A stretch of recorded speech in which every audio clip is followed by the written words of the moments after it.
Tired of feeling tired? Done with diet culture? Overwhelmed by conflicting nutrition and fitness messages? Then join us, your hosts of the Nutrition Revolution podcast, as we take a deep dive into all things women's fitness and nutrition. I'm Kimberly. And I'm Tabitha. And together we are debunking diet culture myths and giving you the tools you need to finally see the results you're looking for. Welcome to the Nutrition Revolution podcast. Today we are going to talk about fasting. Fasting can be I feel like controversial topic between there's a lot of nutritionists misinformation out there. And really important for our listeners to know that the majority of the research that's available to us is based on male data, and men have a completely different response to fasting than women do when it comes to energy availability and hormone health and the endocrine system. So I digress, getting ahead of myself, but that's what we're going to talk about today. I have a lot of people who tell me, all right, I want to lose weight and I want to get fit and I want, to make all the life changes at one time. And so I'm going to start with fasting. And I immediately say, no, don't start fasting. I don't want you to start fasting until you've got your nutrition under control, until you're, hitting your workouts. Like there's a lot.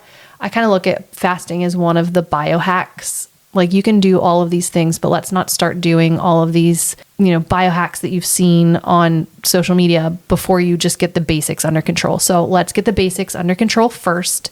And then if you really want to push your results, or you really want to make some changes, or you're having some hormonal issues, or you want different results, then we can start looking at some of these different things. And fasting, I feel like, is one of them.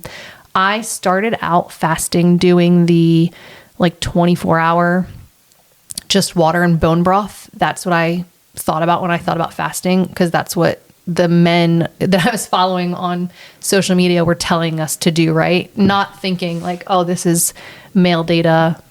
All of these studies are done for that. I was just like, well, this is what fasting is, right? And so I started out with that and it was terrible. I was miserable. My body did not like it at all. And so then I was kind of trying to figure out, all right, where can I add fasting that I think is beneficial to my body? And so for me, it now looks like I have an eating window where I don't usually eat after 7:00 at night, usually 2 hours before bed. And then I don't eat until probably, it depends on how my day starts when I get up. If I get up early and I'm just with clients back to back to back, I won't eat until probably 10:00, which I know we differ on this. But that works I just feel like that helps my body to just feel good. Like I wake up, by 10:00, I'm hungry and I feel ready to eat. And, too early, I just don't want to eat. And it just doesn't do well for me. But I notice with my clients that it's different for everyone. Some people do really well with fasting. Some people don't respond at all to fasting. I am not the expert in this field. I know what I do for me. I know what I've seen some of my clients do, but I know you've done a lot of study on this. So I'm going to kind of turn this over to you and have you even educate me on this. I am definitely a proponent of fasting, but I will add to that the caveat. That's the word. Yep. The caveat here is it's the timing of fasting. Are we working with our circadian rhythms and our biological clocks, or are we fighting against them? And men and women have two totally different responses to fasting. Women do not do well in a fasted state. Women do best in a fed state. And the reason why comes down to our unique physiology and the fact that our bodies are designed to carry on the species, right? To have a pregnancy, whether that's your life goal or not. Right. It doesn't change that. Still what we're designed for. That is a woman's body. So everything, if you think about even our menstrual cycle, it's all about prepping the body to be pregnant. And then if you're not, then there's menstruation and the whole cycle starts all over again, right? Yeah. So I think it's important to understand that the brain is the driver of your hormone balance and the regulator of all systems, okay? And so within our brain, we have this little area called the hypothalamus. And men have one area in the hypothalamus that is responsible for energy availability. So I'm talking about calories in, calories out. Women have two centers in the hypothalamus that are sensitive to energy in, energy out. So women are literally twice as sensitive to energy availability. I mean calories, nutrition, food coming in, and then our energy expenditure. And why it all centers around, again, the menstrual cycle and the female body's ability to get pregnant and carry on the species. And then even once pregnancy, you have your baby to feed that new tiny human. And so what we see is that when women are fasting during their waking hours, so you're like 9 to 5, when you're up and you're moving around and you're going to work or you're doing whatever it is that you're doing, when you are not getting in the energy coming in, the nutrition coming in to provide the signal to the brain that like, hey, we have energy availability, calories are coming in, nutrition's coming in, all systems can operate optimally. When we don't have that signaling after just 3 days of fasting during your active waking time of the day, you start seeing the endocrine system turn down, hormone regulation, and the menstrual cycle, and that leads to long-term disturbances. What we do know works is fasting with our circadian rhythms. And so when are we least active? At night. Yeah. When we're sleeping, that's when we're laying down and our energy expenditure is lowest. Therefore, our energy needs are also lowest. So I'm a really big proponent of fasting at night, the overnight fast. And I'm a proponent of that because that is what women's specific fasting research has demonstrated works best for women's hormone health, body composition, like all of the things. Yeah. And I think I experienced that. Right. So when I was doing the 24-hour fasts, I was exhausted. My joints ached. I just didn't feel good, had no energy, but headaches. I was also like a new mom. And so I felt, headaches, I could go on. Like I just felt terrible, but this is what you're supposed to do. To lose weight. Right? That's the diet culture ethos. Yeah, it is to lose weight, but it was to like kickstart your system. Like for me, it was like, oh, well, the men said that you do this for metabolic reset. And so that's what I wanted to do. But to make it very clear that like metabolic reset actually comes down to fueling your body properly and giving your body access to the nutrients that it needs and maintaining a healthy body composition. Balanced, Notice that I didn't say being skinny. A healthy body composition, because muscle is really the driver of your metabolism. So if you want a vibrant, fiery metabolism, you want to develop adequate muscle for your body and you want to fuel it. Yeah. You need to feed the machine. Yeah. So that kind of like drives me crazy when people are like, oh, metabolic reset, or like that fasting, telomere length. So the ends of our DNA, these telomeres that like keep the DNA like tight. If you think of it as like what's the thing called that like you screw on the end of wires to like screw them together? Yeah. Like little cap. Like a cap or whatever, that's like a telomere. Yeah. Well, exercise does the same exact thing. It helps strengthen those telomeres. But when we combine in women exercise and fasting, it actually keeps us in a catabolic, a breakdown state. It elevates our cortisol. And long term, what you see is increased signaling for fat storage, decreased muscle mass growth, ability to grow your muscles or even maintain that muscle. And there's one of only like a handful of studies that have been done on women fasting. What we found in the short term, so the first 6 months of fasting and exercise, is that women would lose weight. Okay. And they would see positive progress in like blood lipid panels.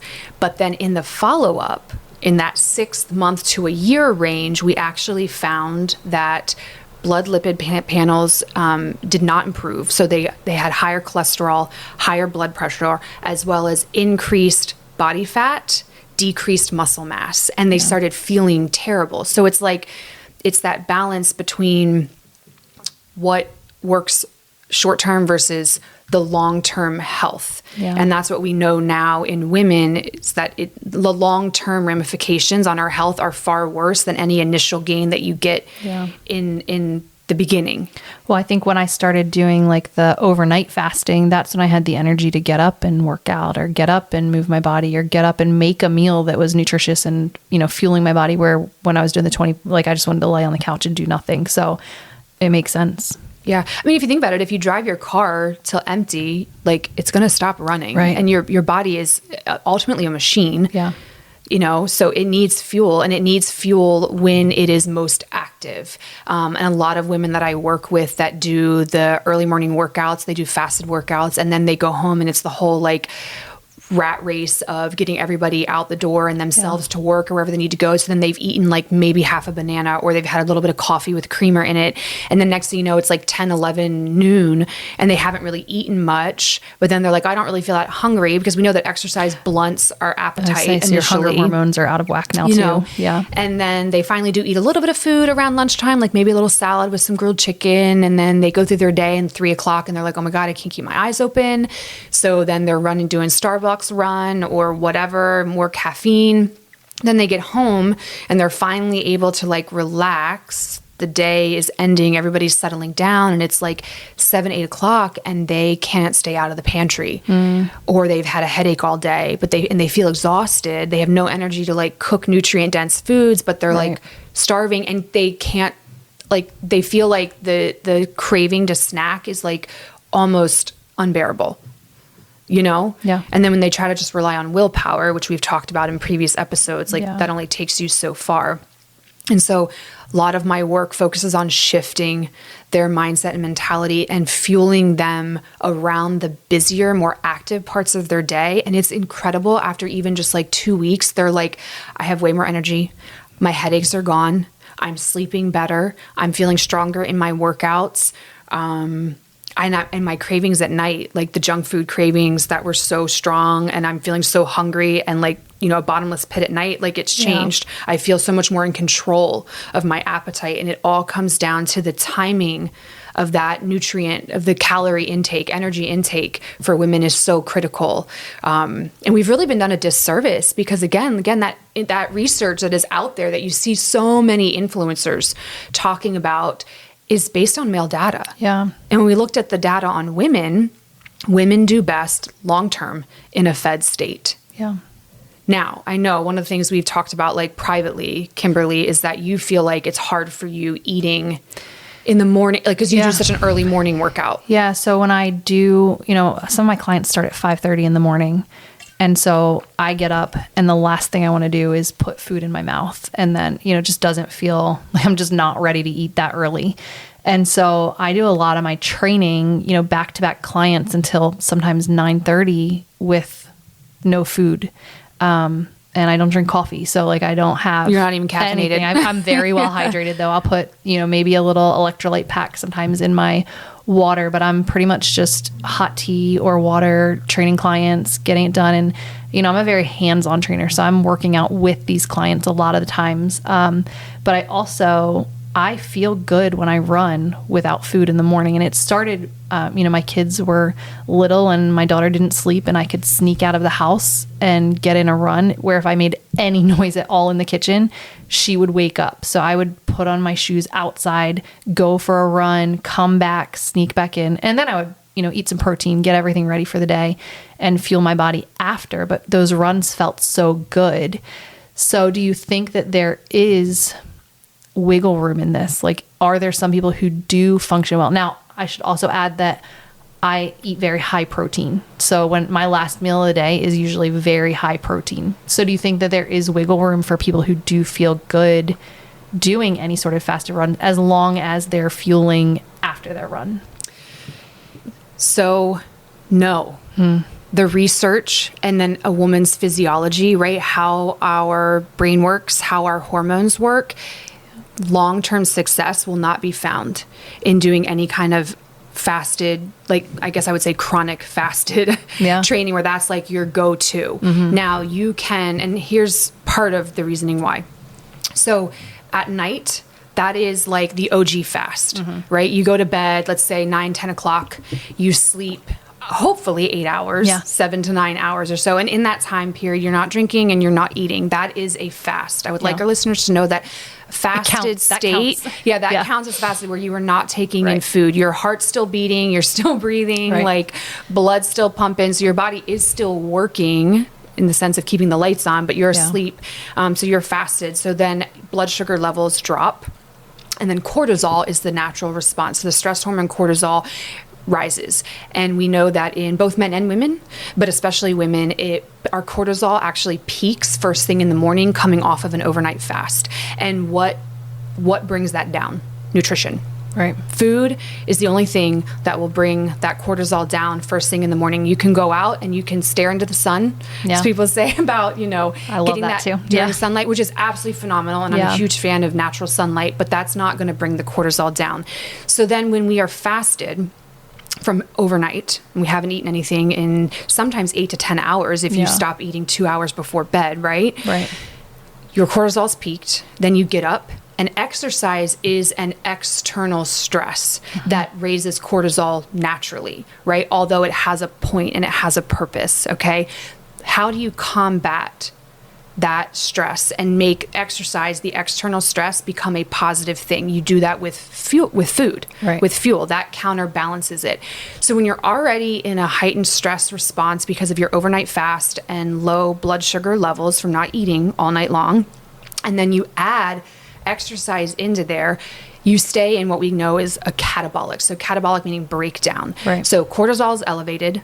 Your body doesn't have access to the fuel to support that training. So you actually end up long term, I'm talking like more than 6 months, see losses in lean mass. So you lose muscle because you have to have fuel for that run or that lifting session. And if you don't have the fuel in the form of your blood glucose levels, so your blood sugar levels, your body will start breaking down amino acids, protein from your muscles. And then your cortisol stays elevated. So you're in this heightened stress state. And then when you go an hour or more without refueling, it's just added like insult to injury. Yeah. So you've continued to stay in this breakdown state. And literally we know that both men and women, but women especially, the window for like refueling and to help support positive adaptations to your training. So I'm talking about like improving your body composition, getting stronger, getting faster. Yeah, all those things. Yeah. It's like a garage door. It slowly closes,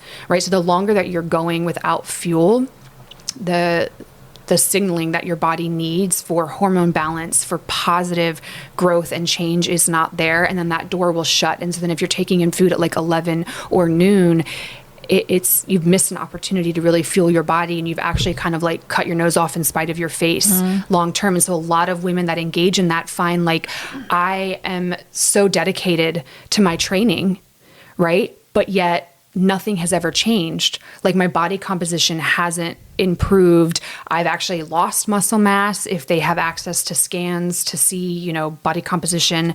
It also impacts our bone density too, especially as we get older. We end up more likely to experience osteoporotic fractures from already just like natural bone density loss of the natural aging process. So there's lots of reasons to fuel in and around your training and why it's so critical, like based on our physiological response to fasting and then exercise, right? So when we put those two together, it's like a deadly combination, but it's got a really simple solution.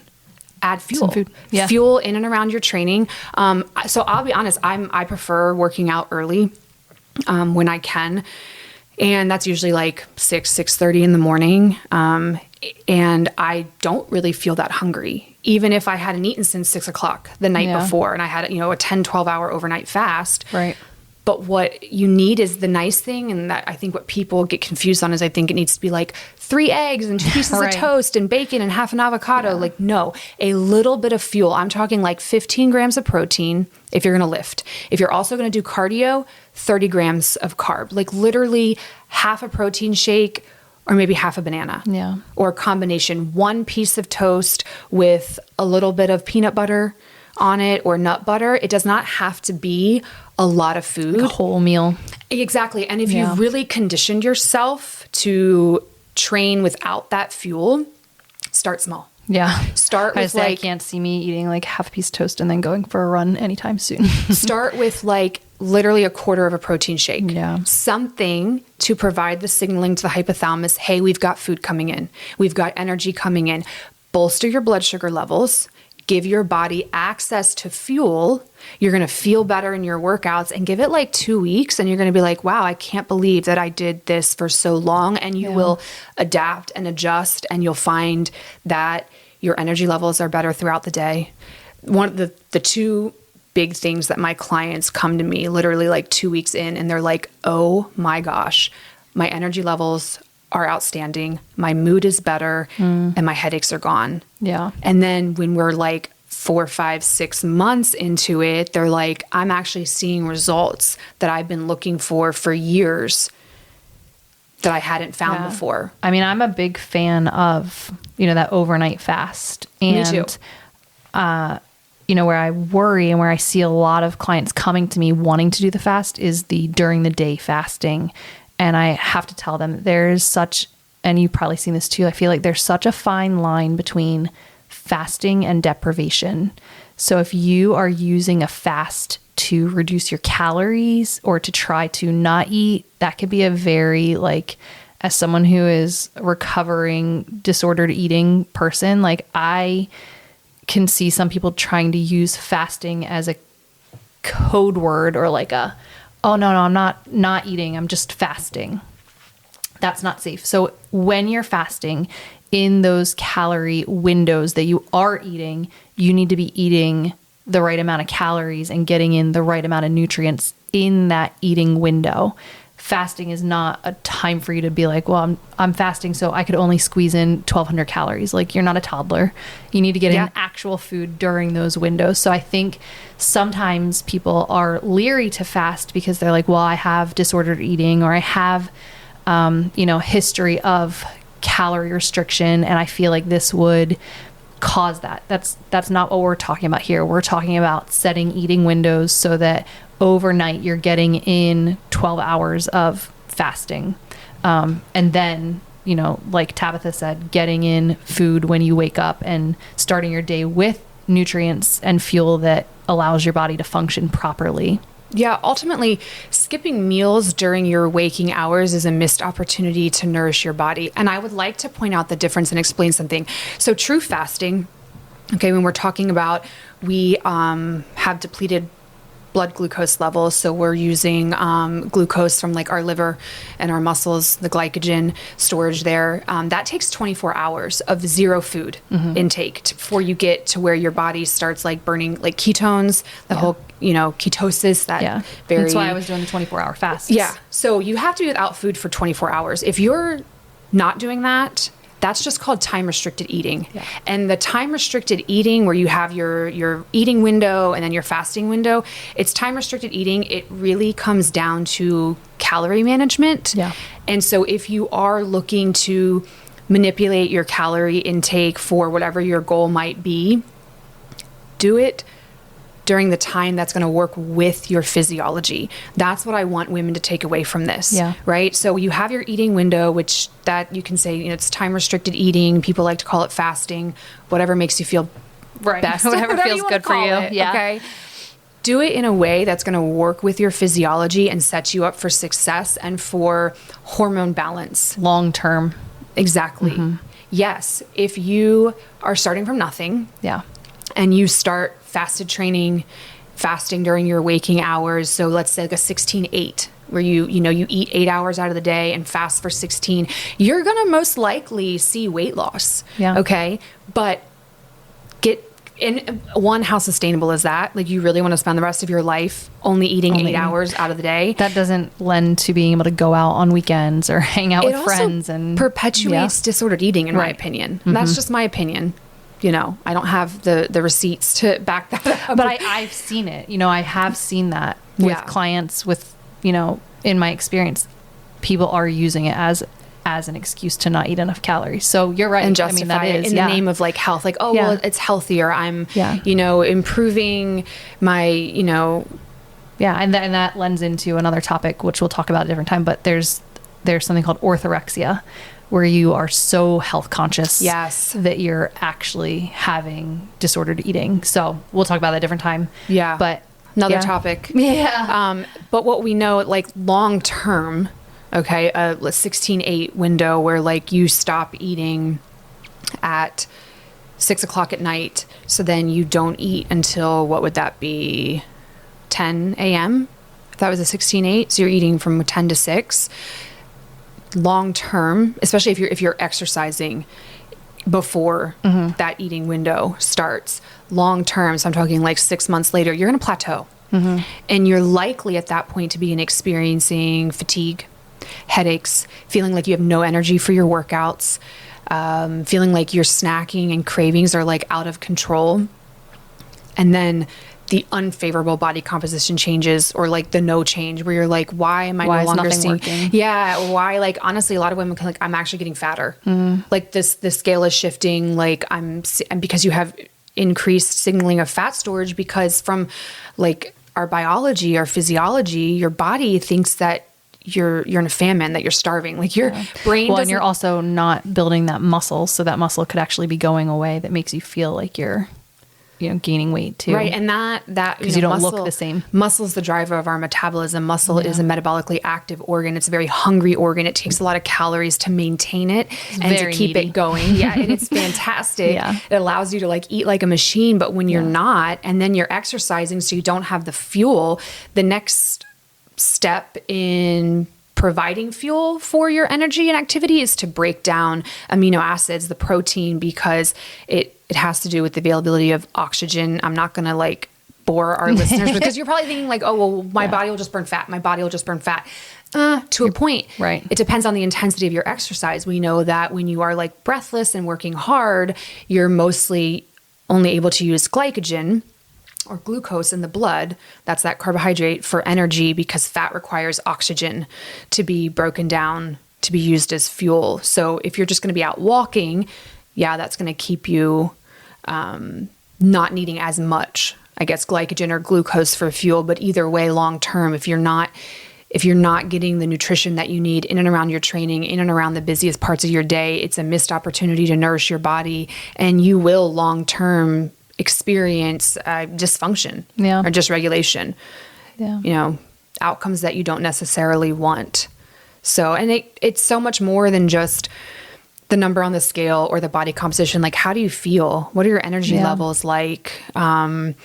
Injury, like if you find that all of a sudden you're having more little like nagging, persistent injuries, you just don't feel as strong in your workouts, like try fueling around them a little more. It doesn't have to be a lot, but just something to give that signaling to the brain, like, okay, we've got fuel coming in, we've got nutrition coming in, like all systems are go. Yeah.